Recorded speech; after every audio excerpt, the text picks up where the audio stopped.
Okay, today we're going to explore lots of different ways to paint with liquid watercolors. Our end goal is to create a abstract, pretty watercolor background.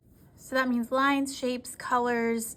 Okay, the first technique is oil resist, and so we're using oil pastels to create a design on here. Keep it color sorted.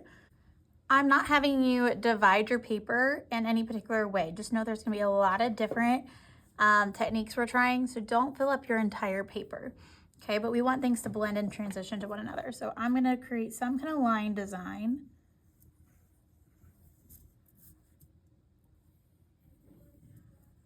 Within my paper. It doesn't have to be a lot. That could be it.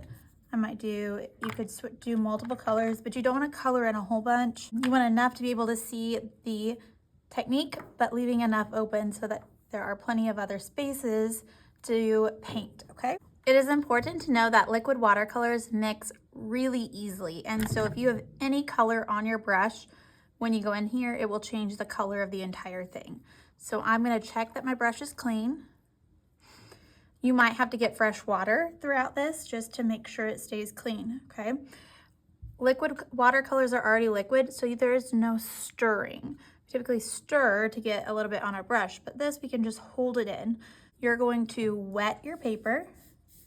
You don't have to wet the entire thing, just wet a section you want to work in, okay?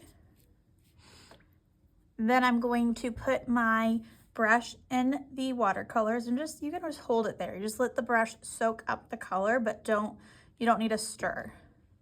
And I'm just gonna press it down, little dots, cleaning out my brush really well if I'm switching colors.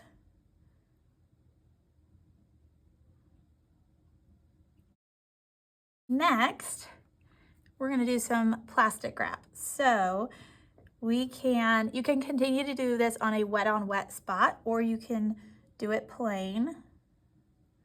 So I'm gonna wet a area.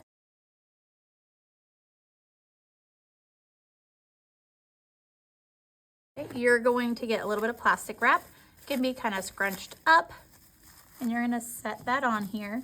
And we're actually just gonna leave that on until it's dry. So we can just leave it on there for now. Another technique, you need to paint an area and you want it pretty watery. So you might do wet on wet again. I'm wetting the paper.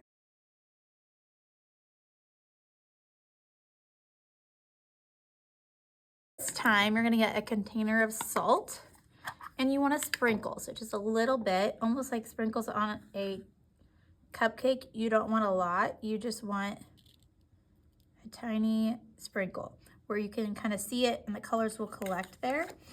And again, we're gonna leave that on until it dries. Then we're gonna do some straw blowing. So this is one-time use. Once you use it, you throw it away.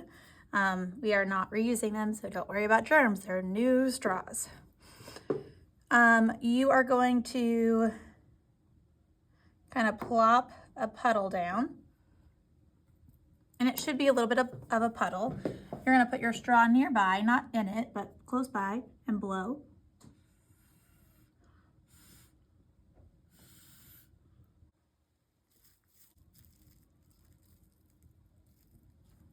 All right, continue to play with those techniques until your paper is pretty much full. And then I have one more technique for you. Okay, finally, I have these little spray bottles. You can pick one color and you can just spray it.